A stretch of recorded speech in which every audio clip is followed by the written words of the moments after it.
Hi, I'm Megan, a bookseller at Literati Bookstore and the host for tonight's event. This evening, we're pleased to welcome Jillian Kenter and Fiona Davis to our At Home with Literati series in support of Beautiful Little Fools. For our attendees, the chat is closed, but I'll be dropping links to purchase Beautiful Little Fools throughout the event. You can also use the Q&A feature in your toolbar to submit questions at any time, and a selection will be asked at the conclusion of the event. A reminder that you can shop for more books in store at literatibookstore.com for curbside pickup and shipping to your home anywhere in the United States. Now allow me to introduce tonight's author and moderator. Jillian Kenter has a BA in English from Penn State University and an MFA from the University of Arizona. She's the author of award-winning best-selling novels for teens and adults, including The Hours Count, The Lost Letter, and Half-Life. Born and raised in a suburb of Philadelphia, Cantor currently lives in Arizona with her husband and two sons. Fiona Davis is the New York Times bestselling author of 6 historical fiction novels set in iconic New York City buildings, including the Magnolia Palace, which comes out January 25th, The Address, and The Lions of Fifth Avenue, which was a Good Morning America book club pick. Her novels have been chosen as One Book, One Community Reads, and articles have appeared in publications like The Wall Street Journal and the Oprah magazine.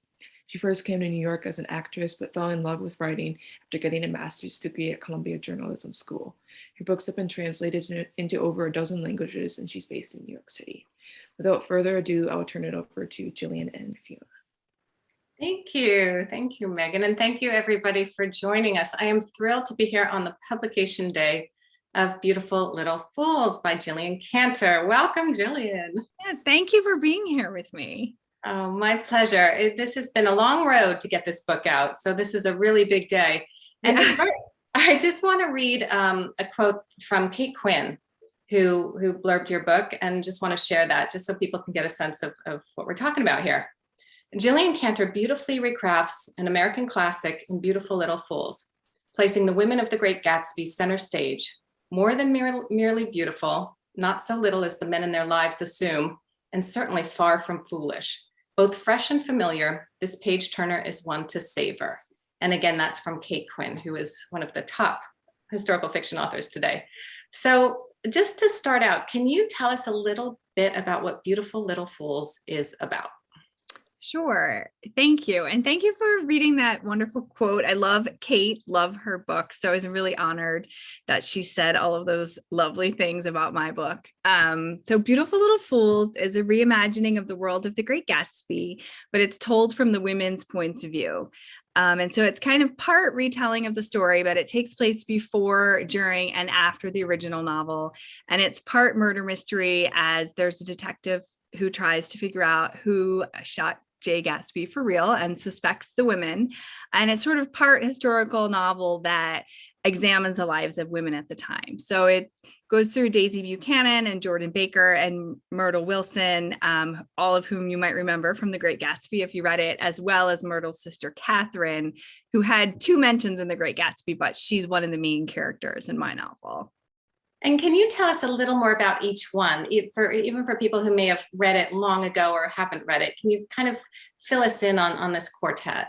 Sure. So, I mean, first, I also want to say that I think you don't have to read The Great Gatsby or know anything about The Great Gatsby to read Beautiful Little Fools. It does sort of stand on its own. But I think if you have read The Great Gatsby, or if you reread The Great Gatsby, you will get some little things that you might not have gotten otherwise.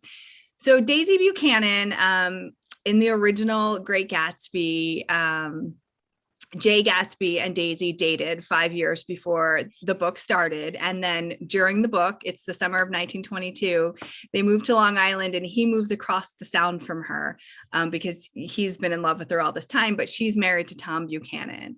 So in my novel, you get to see Daisy from 1917 when they first meet, when she's in Louisville, and she's 18 and he's a soldier. And you also get to see her best friend, Jordan, who makes an appearance in The Great Gatsby as her best friend, but she grew up with Daisy in Louisville.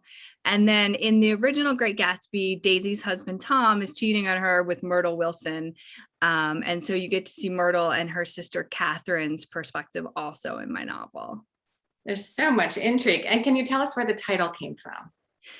Yeah, so in the original Great Gatsby, there's a line that Daisy says to her cousin Nick, and she's talking about when she's giving birth to her child, and she said she hoped it would be a boy, but then when they told her it was a girl, she said, well, I hope she'll be a fool. That's the best thing a girl can be in this world, a beautiful little fool. So I've always loved that line in The Great Gatsby. And as soon as I knew that I was going to write a novel with Daisy and Jordan as the central character, I knew that it was going to be called Beautiful Little Fools. And I never know my titles ever. I always struggle. But this book started with the title because I knew it had to be from that line. And I knew that they weren't fools. I was sure of it. Even if maybe Nick thought that they were in the original, I did not think that they were in their own stories. No, and you bring them to life so strongly. I especially love Jordan. There's just something about her background and her character and what she's dealing with internally and externally that you create these really strong women who maybe don't understand their power until they really have to seize it. Yeah, thank you. Jordan was my favorite too, I think, to write. And I always really liked Jordan in the original Great Gatsby. She seems really tough and spunky, and that's how she is in my book too. And so she was a lot of fun to write.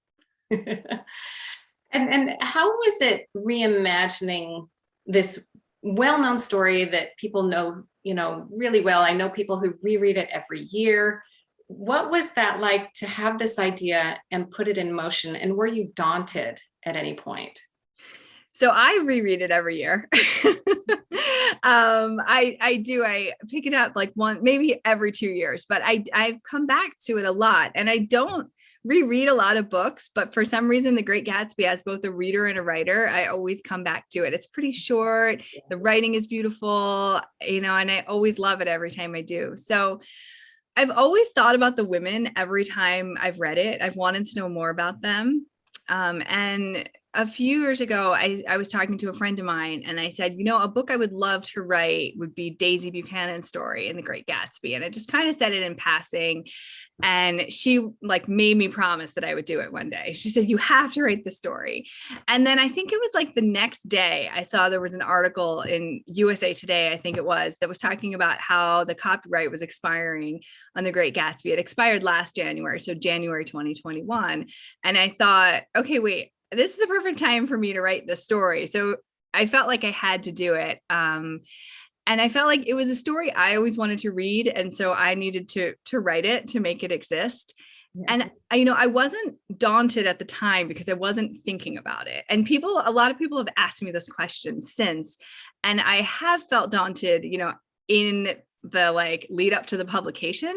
But when I was writing it, I didn't think about it. I was just thinking about the fact that I always loved this book. I was really interested in these characters. I wanted to tell the story, and it was a lot of fun to do it.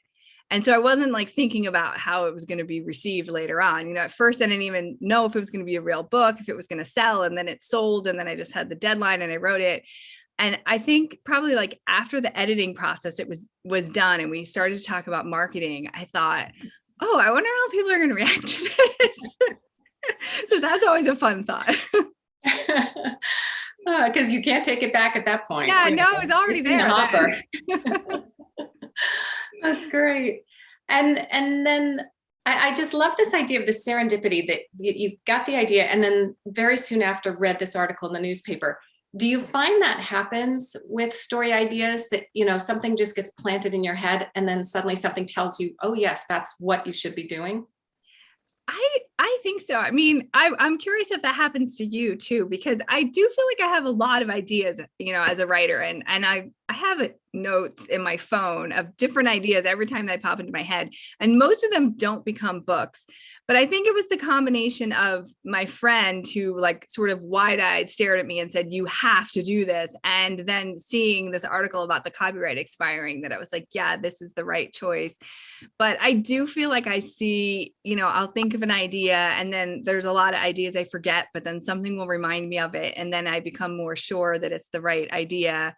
Does that happen to you too as a writer? I bet that it does.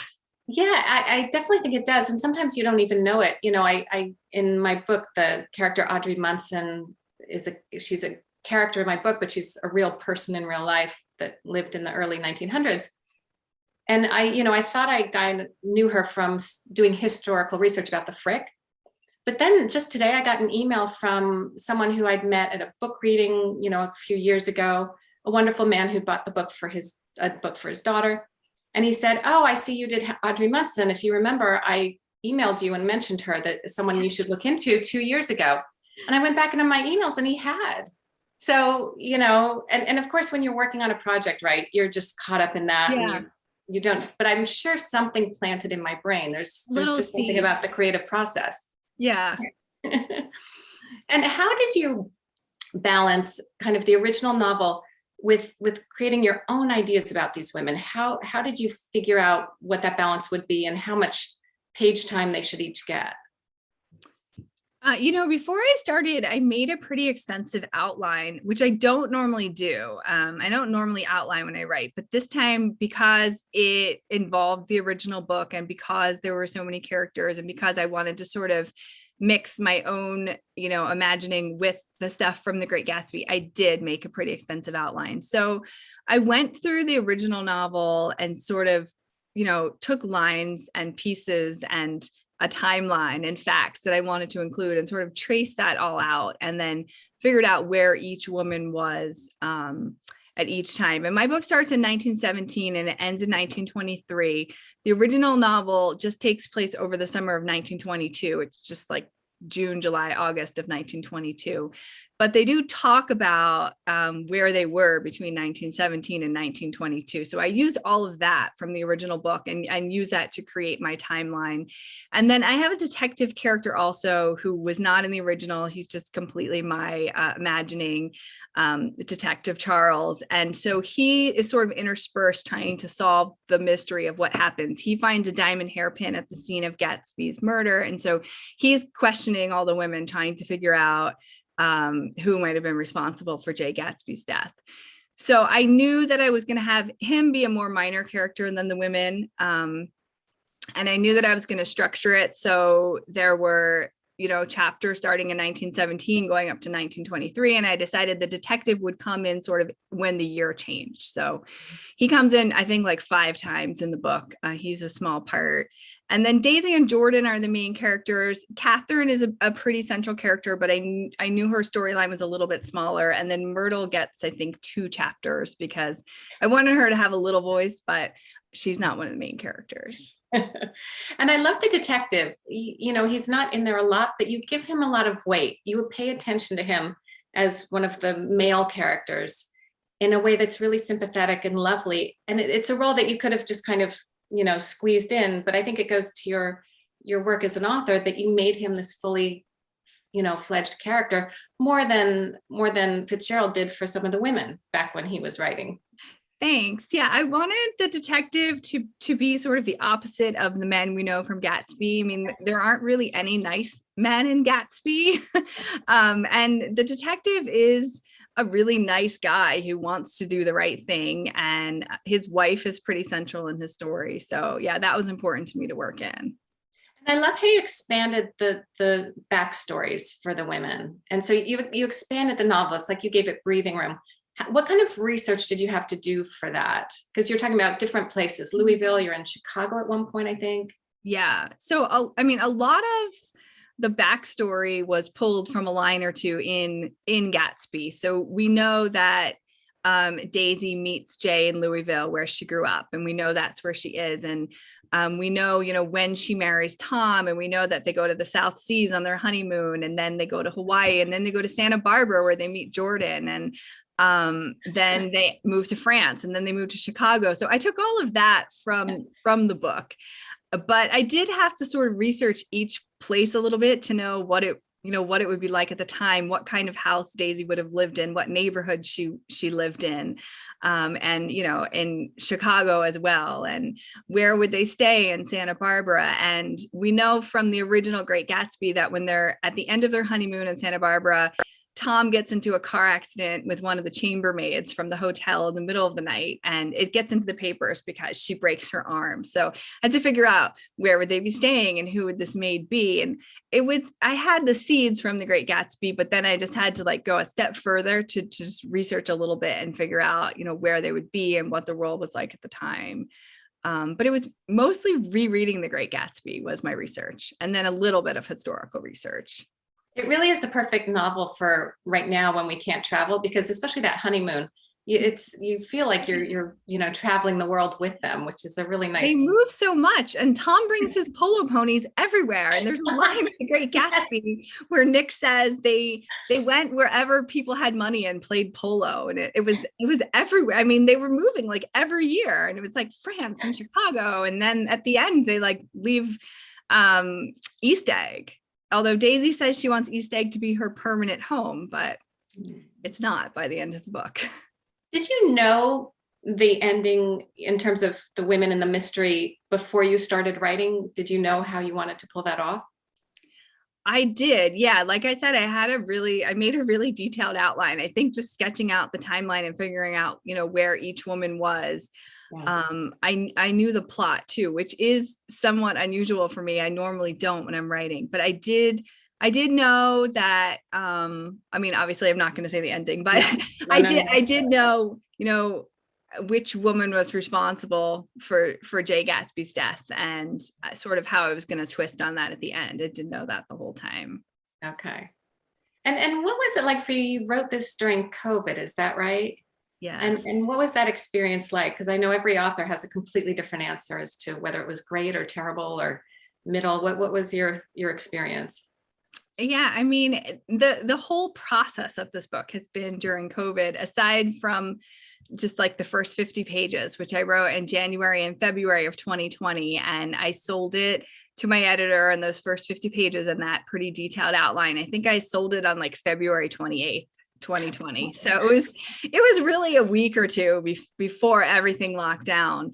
And I was thinking at that end of February, like, this is great. I have 50 pages in an outline. I'm going to just take the next 4 to 6 months to leisurely write it. No problem. And then of course, 2 weeks later, everything locked down.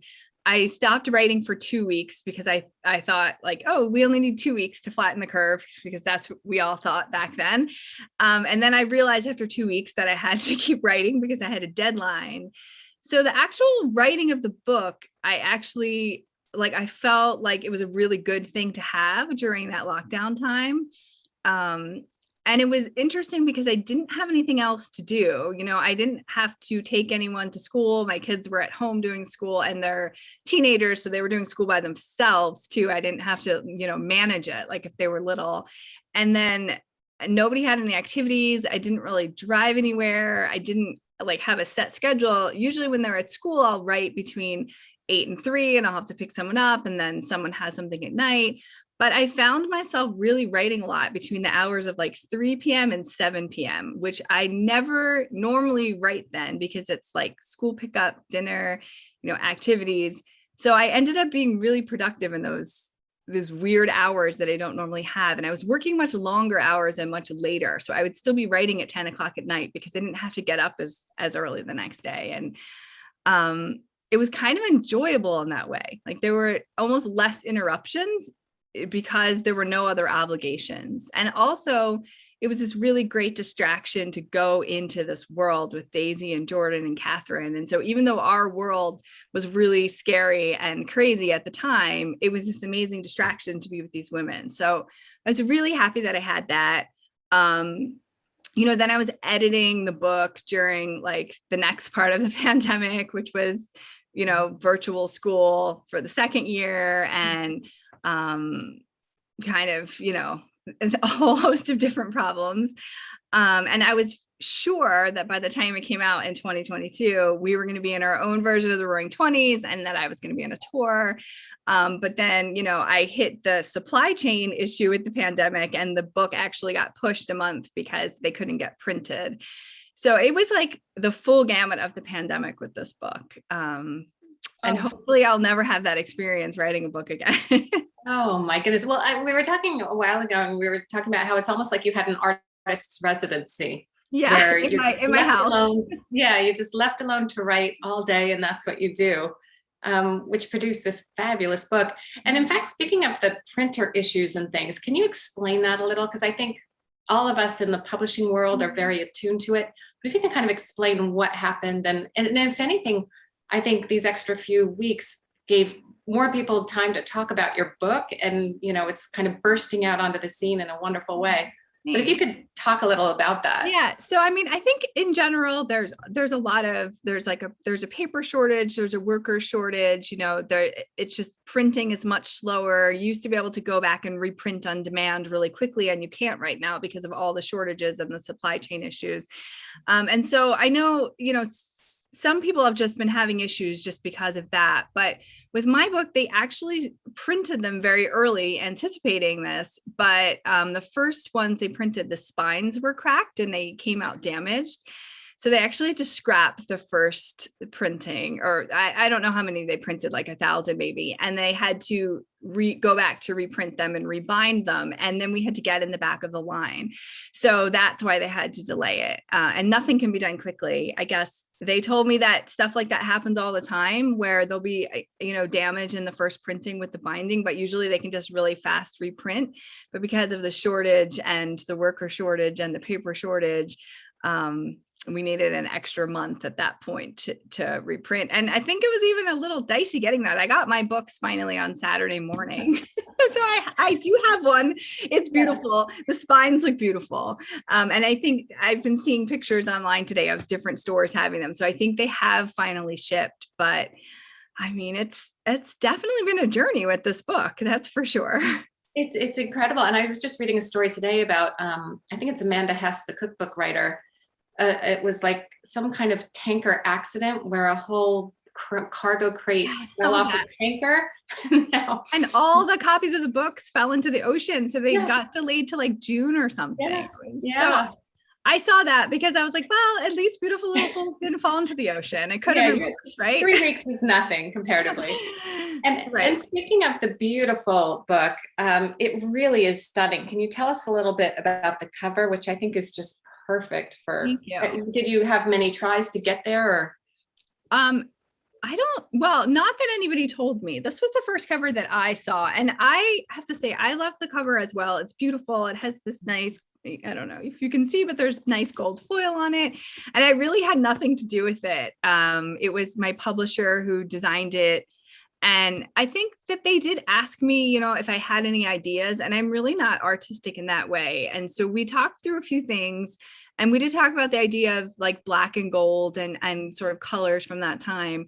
But this was the first thing that they showed me. So I don't know if they went through other iterations and just didn't show me, but this was the first one that came to me, and I immediately loved it. And it has not changed since then. So they got it right really early on.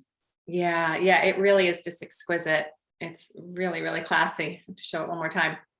And again, you can get it through the bookstore Literati. And also, we're going to go to a Q&A later. So please start throwing in your questions into the Q&A, and we will get to them. If you have questions about the book, about the writing process, anything like that. What surprised you most about the writing of this book? I did an interview and somebody asked what surprised me about the publishing process. And I said, well, this is my 11th book. So, nothing really surprises me about the publishing process. But if I had to go back and answer that again, I would have talked about the supply chain issues, because that definitely did surprise me when I had to move my pub date 2 weeks before. But in terms of the writing of the book, I think I had my pretty detailed outline, which I've never done before. And I actually had a lot of fun writing the book, having an outline. And I sent the first draft to my editor, and I totally stuck to the outline, and she read it and she was like, you're missing a last chapter. And I really was resistant to that feedback, because I was like, no, this is the last chapter in my outline. I did what I said, but then we talked it through and I realized she was totally right. And so I added the last chapter that's in the book now. It was not in my initial outline, not in my initial draft. It was something that didn't come about until the second draft.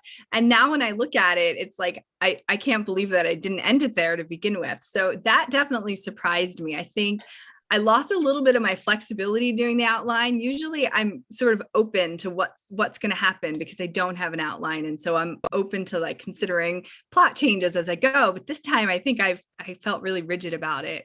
So it's kind of interesting to have to add that at the end. It's fascinating to me as an author, you do that first draft, and because you picture it all in your head, to you, it's just a complete, how can anyone see, it's perfect.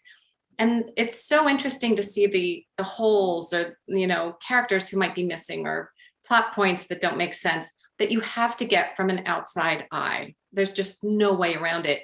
Do you go to beta readers first, friends who are authors who might read the book first, or do you get it straight to your editor? How do you do that? I think in this case, my agent read it first, and then my editor read it second, just because I had already sold it and I had a deadline. So I think, and I finished it pretty close to the deadline. I don't remember what it was. It was a week or two before. So in this case, I didn't. But if I'm writing a book and I haven't sold it on proposal, then I will get friends to read it for sure and give me feedback on it first, and then my agent. But my agent usually reads it pretty early in the process. Okay. What do you do? I'm curious. I'm curious about that question too. Yeah, I do about 10 drafts of a book before it kind of gets to my editor. And it might go through, a freelance editor who I hire for that early draft, just to kind of tell me what's missing. Mm-hmm.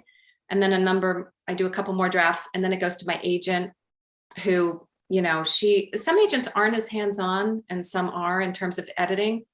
And she and her team are fantastic. So they'll take a couple weeks, read it, and then we'll have a long conference call where I, hear all the things that have to be fixed, which are, there's always stuff. But they're smart, and I know they're right. And so then it's a few more drafts, and then it finally gets to my editor, who, of course, has more things to say. But for me, that's how I learn what the book is and how the characters are going to be, is just getting it in front of other people and saying, all right, what do you think? Yeah. I think it's having the people you trust to give feedback. For me, it's just a few people, but it's trusted people who I know will tell me exactly what's wrong and will be blunt about it. Yes, that's what you need. You don't want people saying, oh, it's lovely, Yeah. And do you have author friends? I know here in New York, there's just a wonderful crew of authors who kind of support each other. Do you have that either through social media or that kind of thing? Because I know, you're an author's author. They speak so highly of you, and you formed such wonderful friendships. How did that come about? When I was writing my first book in 2008, I think I published my first book. So way back, I actually had a blog when we did blogs. I had a blog with 4 or 5 other authors, and we used to write about our debut author year. We each had a day of the week. So actually, one author that I did that with, I'm still very close with and talk to all the time. And then I feel like book by book, I've connected with other authors, either people who are with my agent who I've connected with, or people that I've met at events. And I do sort of have like 5 or 6 very close author friends who I chat with daily. And I'm not in New York, I'm in Arizona, so it's not as much of a writing community. Although I actually do have a really close friend here who's an author. And we used to meet for lunch once a month and talk through plot stuff. And of course, we haven't really done it as much with COVID.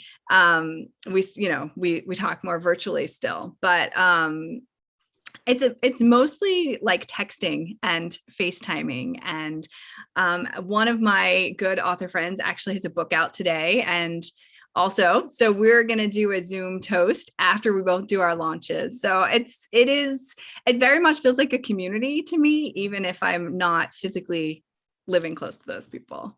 Can I ask who that author friend is? Yes, Brenda Janowitz. Yes, I knew it. And her book, The Liz Taylor Ring, is out today, which I got to read early and absolutely loved. So she's doing her launch right now separately. Oh, I'm so glad you're toasting after. I think that's great. Yeah. Yeah. And she's another one who's just, so kind and generous in every way. And her book is fantastic. And yeah, you guys it's a good pairing, your books. I have hers here too. We actually have the same agent. And I think that, actually we met, I think, at BEA one year, but then we have the same agent too. So we sort of connected through that. And did you always want to be a writer? Was that kind of, as a kid, was that your thought? I did as a kid. I mean, I was a big reader as a kid, like a voracious reader. I used to go to the library in the summer, and you would only be allowed to check out 10 books. And I would check out 10, and then I would read them really fast and like beg my mom to take me back so I could check out 10 more. So I was always reading. By the middle of elementary school, I did like to write. I would write poetry, like very bad poetry. And I had a teacher in 4th grade who assigned us to write a short story every week for the whole year. And that was probably my first experience with fiction, and I loved it. And so I would always tell people, oh, I want to be a writer. But then that sort of faded away. And I thought I wanted to be a doctor, and I took anatomy in high school, which I hated. We had to dissect a cat, and it was the most horrible thing I've ever had to do. So that was the end of my medical career when I was 16. And then I sort of like found my way back to my love of reading and decided to major in English in college, but I thought that I was going to go into journalism. And I worked for my college paper, and I had an internship with the paper the summer after my sophomore year. And I just really realized I didn't like journalism. I got very bored as I had my internship. Of course, I was like covering school board meetings all summer, so it wasn't the most exciting stuff, but I kept thinking it would be really interesting if you could like make up characters, and, you could kind of invent what happens. And so I took my first fiction writing class when I went back to college that fall. And that was really when I became serious about it. So it was definitely something that was always a love of mine, but I didn't really know that I was going to do anything with it until I was in the middle of college. And then how long after that did you publish? What was that timeline? So I went to grad school after college, and then, I wrote a novel while I was there, which I never sold. And then I wrote another novel, and I, got my agent, and that was published in, I think it was 2008 when it was published. So it was a good, 10 years after I figured out that I wanted to write, that I published something. Yeah, that seems about right. I think that's what, it's unusual to be suddenly published in your 20s, unless you're F. Scott Fitzgerald. I was actually 29 when my novel came out. I like turned 30 like a month later. So I felt like I got it in under the wire in my 20s. Well done. Wow. That's impressive. What advice would you give to aspiring writers? Is there anything would you recommend doing an MFA or, a graduate program? What do you think? I mean, people ask me that a lot since I have an MFA, and I mean, I personally wouldn't recommend it.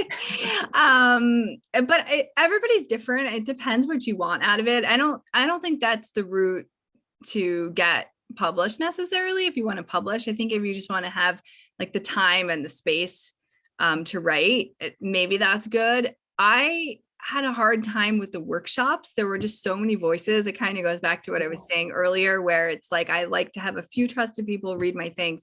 When I was in the workshops, it was like 20 people, and some of them weren't writing what I was writing at all and just hated everything I wrote. And, everyone has different opinions. And of course, my book isn't for everyone, and their books weren't for me. And so I was having all these dissenting voices in my head. It made it really hard for me to figure out what to do and how to write. So I don't think that was the right place for me. I think my advice to someone who's an aspiring writer would be first to read a lot of what you want to write, like read in the genre you want to write, see what's being published, see what other people are doing, see how they're doing it to kind of learn the craft. And then I think the second thing would be to write the book that you want to read, which is definitely what I did with Beautiful Little Fools. I always wanted to read Daisy and Jordan's story, so I told it, but not to write, what you think you should be writing or what you think a particular audience would want, but to write that thing that you're passionate about and that you love. And then my third piece of advice that I always say is just butt in chair. If you want to write, you have to sit down and write and put words on the page. And, you can always revise bad words, but you can't revise no words. So you have to get them out there. Do you have a word count that you hit in order to, be free for the day? How do you get through the day and get a chunk of writing in? Because I'm the same way, where I'll find anything not to do it. And how do you make yourself do it? I usually do 5 pages a day if I'm doing a draft. I'll say I have to do 5 pages, or sometimes I will do a word count depending, and it'll be like 1,000 words or 2,000 words, just depending on where I am. But I like the 5 pages a day. That seems like a good sweet spot for me where it's achievable, but I really do have to sit down and focus and do it. And it adds up pretty quickly. Yeah. What about you? How do you do it? Yeah, it's very similar. I have to do around 1,400 to 1,500 words a day. I use Scrivener, so it's more words rather than pages. And that helps. And the relief when you've done it and you're free to go about and enjoy your day is so great. And when you put it off because there's something else gotten in the way, and then you're finally sitting down at 3 o'clock to do it, it's just the worst feeling when you haven't accomplished it, or you skip a day. There's someone said, who was I was just reading that being a writer is like having homework every day for the rest of your life. And that's it. It's always kind of lingering, But even when you walk away from it, it still lingers. It does for me. It's like, the words are done, but then I get in the shower and then it's like, oh my God, wait, I should have done this. And I have to get out and scribble something down. So it is like homework, but it doesn't end. Like there's never any final. You just keep going. Do you do things when you kind of get stuck, like go for a hike, or, do you find you get answers while you're driving or doing something else? Is that how you get out of sticky points?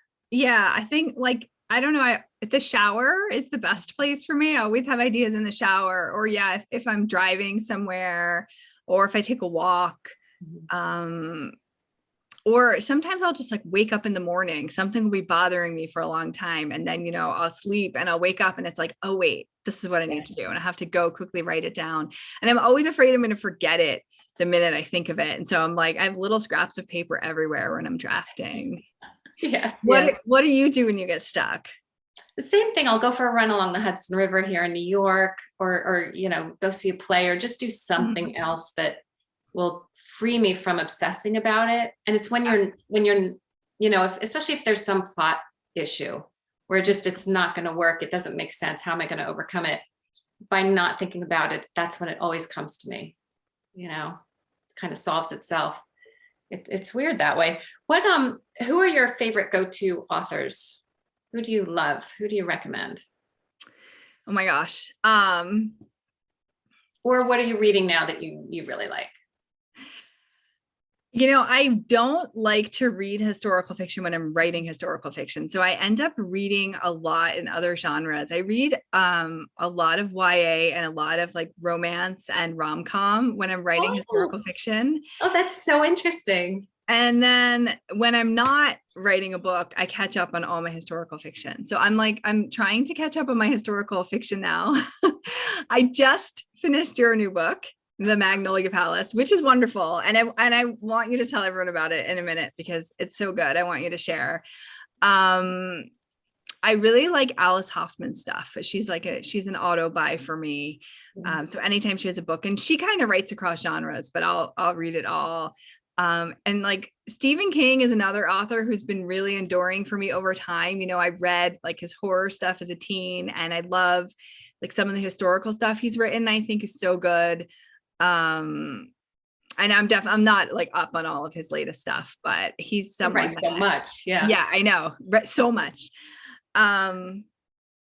Yeah, but why don't you tell us a little bit about The Magnolia Palace, since that truly is the last book I read. I think I finished it Thursday morning. We did an event together Thursday night, right? So tell everyone a little bit about that. Oh, thank you so much. And and while I talk, everyone, please, throw in if you have any Q&As in the chat or the Q&A, and we'll get to those after. So The Magnolia Palace is set at the Frick Collection, which is a Gilded Age mansion in New York City on Fifth Avenue. That was the home of the Fricks. Henry Clay Frick was an industrialist and an art collector. And so I wrote a book that's set there in 1919 when the Frick family lived there. And then in 1966 when it had already turned into a museum. And it's kind of two models in two very different time periods. And there's a scavenger hunt involving priceless works of art, a lost pink diamond known as the Magnolia Diamond, and lots of intrigue and even murder. And it's a mix of fact and fiction, which I imagine with your book, it kind of felt that way too, because it's almost like you're your fact is The Great Gatsby, and then you're creating a fiction around it in a way. Yeah. And I found myself misspeaking several times where I say like, well, the real Daisy did this, whereas my Daisy, and then I have to correct myself and be like, no, wait, the original Daisy and the original Gatsby, because she wasn't a real person. And I think it's because, like you, I have written about real people and have done the mix of fact and fiction. And it did very much feel like that this time, where it was like the real life story was The Great Gatsby, but that was also a novel. Right. With Half-Life, for example, where you're drawing on a real person and real things that happened to her. Yeah, exactly. Like Half-Life was about Marie Curie, but it was a mix of Marie Curie's real life and the woman she might have become if she had made one different choice. So it was a intermingling of a fictional and a real Marie Curie. And so I kind of felt like I was doing that here, except that I kept on having to remind myself that Daisy and Jordan were never real. They were always fictional. That's quite something. Can we ask about what you're working on now, or I think you'd rather keep that private? Is that right? Yeah, I can't really talk about it too much. Yeah. Okay, no problem. Hopefully soon. Yeah. Okay. Well, why don't we open it up to questions? Carmen asks, do you think you'll write backstories for other fictional characters? I love that idea. Your book is on my nightstand. It's my next book to read. Oh, thank you. I hope you enjoy it. I mean, I actually would love to do this again because I had so much fun doing it, but I feel like it'll have to be the right book. I mean, The Great Gatsby is just a book that I've always been extremely passionate about and knew very well before I started it. So I don't think I could do it for just any book. It would have to be a book that I cared about a lot, and had a clear vision. And it would obviously have to be the women's stories, because I'm always writing about women in everything that I do. But yeah, I would definitely be open to doing it again when that right idea hits, I think. I love the stories that are, fractions of stories. Like I remember Tom Stoppard did a play, Rosencrantz and Guildenstern are dead. Guildenstern and Rosencrantz are dead. And that's, Hamlet from the point of view of the two, fools who wander in and off the stage. And I just thought, God, that's brilliant. Or Wicked, right? I love Wicked. Yeah. Oh, it's so much fun. What do you want people to take away from Beautiful Little Fools? What's your kind of hope in writing it? I mean, I always hope, first that people just enjoy my books and that it's a good read, that it's a book that you want to sit down and read. I don't want it to feel like work. And in this day and age, I hope that it's good escapism too. It was good escapism for me to write it. So I hope it's good escapism to go to this other world when you read it. But I think if you're familiar with Gatsby, or, you even remember it from high school, I hope people kind of think about the way, a point of view shifts the story. The original, we all see filtered through Nick, who's this outsider, who's Daisy's cousin. And I feel like he's so enamored with Jay Gatsby that we're seeing him through Nick's like rose-colored glasses. And I just to kind of think about how things might be different if Daisy and Jordan were telling the same story. Yeah. And what about for the movie version? Do you have any casting? When you're writing, I find I'll pick famous people and glom them onto my character because it helps me visualize them. Do you do that, or do you just kind of have an internal image of who they are? I kind of just have an internal image. That's actually really interesting that you do that. I want to try that now. I like that. It helps. I find it helps because suddenly they're three-dimensional in a weird way. Yeah, no, I haven't ever done that. And people ask me this question all the time too. And I honestly never have a good answer for it. So I need to start doing what you're doing and like figure out who would play the roles of them writing. But I feel like I sort of picture this like imaginary person in my head. And it's, if it is turned into a series or a movie and there's an actress attached, I'm going to have to like reimagine them, I think. Yeah. And I remember you'd said earlier, there's been so many movie versions. So we have, famous people who've been cast already. Yeah. And so I can imagine it's hard. You almost want to shake them when you're writing this book. You don't want to be picturing Mia Farrow or anyone. Yeah, I know. And, I watched all the movies before I wrote. So I think there were 3 of them that I watched. And so everyone sort of blended together in my head anyway, and they were all very different in the different versions. So I wasn't thinking of anyone specific. Like I didn't have Leonardo DiCaprio as Gatsby in my head at all. That Even would though not I work. watched No. that now. Tori writes, Fiona, you've asked all my questions. And Jillian, I've loved your insightful answers and the exchange of what you both go through as writers. I can relate.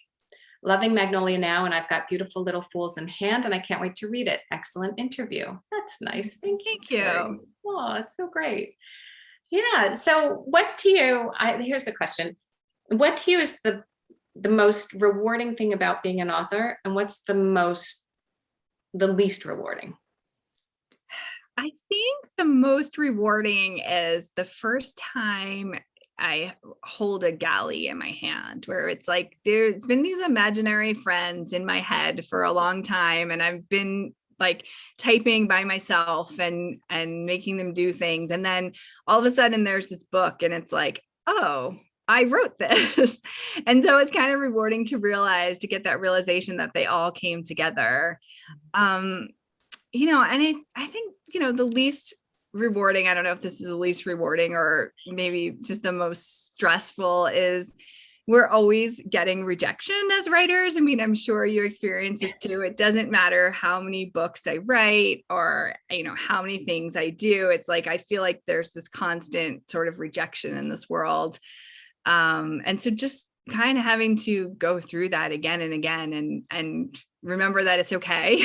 Mm-hmm. But it's not always easy to take. Even Beautiful Little Fools is my 11th book, but things still happen all the time. People say no, and you just got to move on, keep going.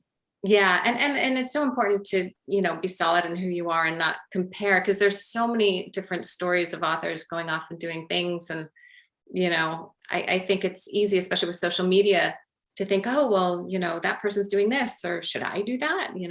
And just to settle in and think, okay, no, I'm just a writer. It's all I'm going to do, and be content with that. And I think writing is so solitary, and even more so in the pandemic, because it's like we're working by ourselves. We're working in our own heads. We're making things up that don't even exist. And so it's like remembering how to get outside of yourself sometimes too is hard.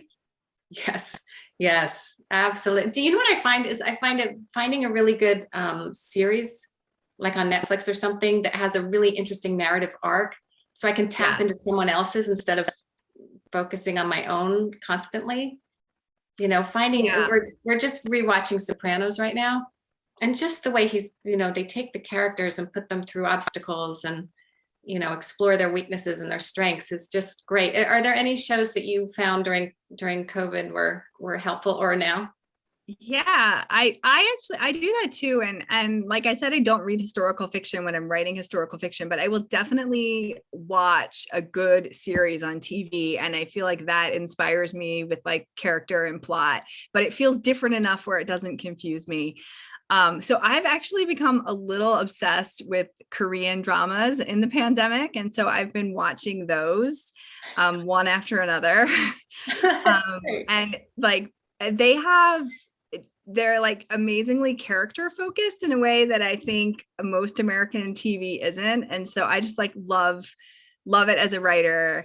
They all have really long episodes, and so you really get to like know the characters more than you do in American TV. And I also love that it's extremely distracting. I'm reading subtitles, so I can't look at my phone at all. I can't read the news. I can't look on social media. So I have to totally put that away and just like focus on this other story. So that has been my obsession the last year. I think I did a Facebook Live this morning with the Great Thoughts Facebook group. And I think Andrea said it was my addiction. There are worse addictions. So yeah, that's true. Yeah, I remember we got caught up in a Dutch series called Undercover. And again, it's the same thing where there's these really interesting characters, and it's a culture that you're not as familiar with. Yeah. And so you're learning about what the framework is for the story, and then you can't look at your phone, which that's a key key. Yeah, that has been really key for me. I think the last year, just to have that break where I just absolutely can't look at my phone because I won't know what's going on in the show. So it's like otherwise I feel very sucked into Twitter and social media and like the constant news cycle. Yeah. Oh, I know, especially these days. Well, I think we've answered all the questions. Megan, if there's anything else, let us know. But I just want to tell people again, this book is just a delight and it's just perfect. It takes you away on a different time and a different place, and so beautifully written as all of your books are. So thank you so much, Jillian, for writing it and for sharing it with us. And happy Pub Day. Thank you. And thank you for doing this and for your great questions. And also everyone should get the Magnolia Palace, which I loved and which came out last week, right? Yeah. We're Irish twins in terms of publication. Yeah, 1 week, exactly. All right. Yeah, it looks like we've reached the top of the hour. Thank you so much to Jillian and Fiona for joining us on At Home with Literati. And a reminder to buy the book. The link is in the chat. But have a good night, everyone. Thank you. Thank you.